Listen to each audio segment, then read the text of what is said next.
La Reine fantasque by Jean-Jacques Rousseau. Il y avait autrefois un roi qui aimait son peuple. Cela commence comme un conte de fées, interrompit le druide. C'en est un aussi, répondit Jalamir. Il y avait donc un roi qui aimait son peuple et qui par conséquent en était adoré. Il avait fait tous ses efforts pour trouver des ministres aussi bien intentionnés que lui, mais, ayant enfin reconnu la folie d'une pareille recherche, il avait pris le parti de faire par lui-même toutes les choses qu'il pouvait dérober à leur malfaisante activité. Comme il était fort entêté du bizarre projet de rendre ses sujets heureux, il agissait en conséquence, et une conduite si singulière lui donnait parmi les grands un ridicule ineffaçable. Le peuple le bénissait, mais à la cour, il passait pour un fou. À cela près, il ne manquait pas de mérite. Aussi s'appelait-il Phénix. Si ce prince était extraordinaire, il avait une femme qui l'était moins. Vive, étourdie, capricieuse, folle par la tête, sage par le cœur, bonne par tempérament, méchante par caprice. Voilà en 4 mots le portrait de la reine. Fantasque était son nom célèbre qu'elle avait reçu de ses ancêtres en ligne féminine et dont elle soutenait dignement l'honneur.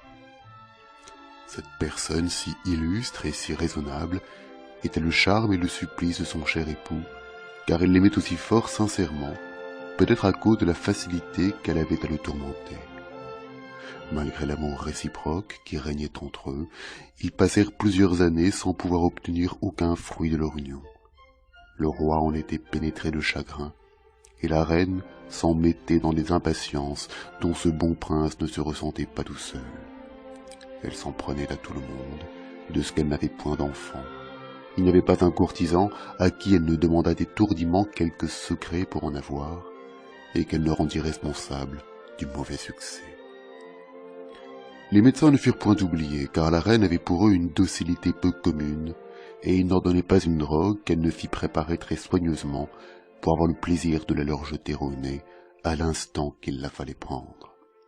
Les derviches eurent leur tour.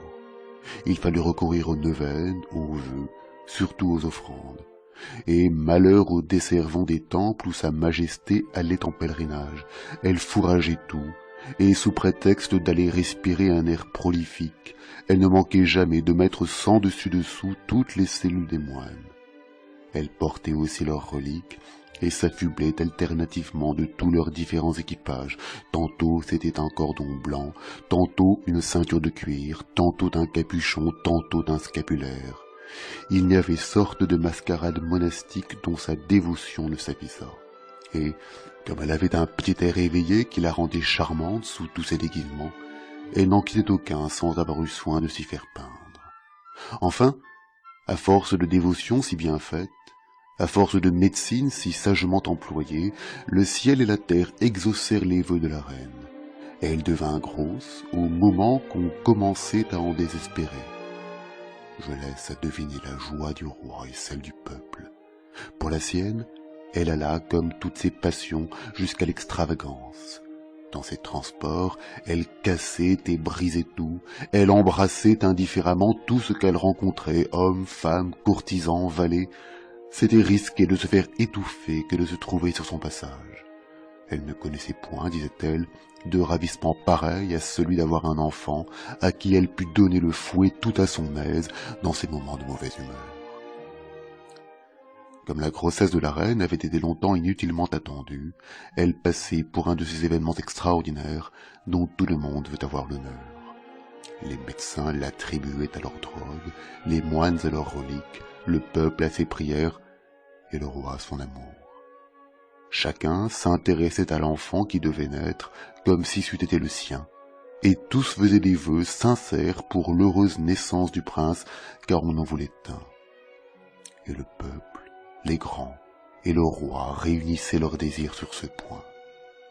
La reine trouva fort mauvais qu'on s'avisât de lui prescrire de qui elle devait accoucher, et déclara qu'elle prétendait avoir une fille, ajoutant qu'il lui paraissait... Nous espérons que vous avez apprécié cet aperçu. Pour continuer à écouter ce livre audio sur Google Play Livres, utilisez le lien dans la description de la vidéo.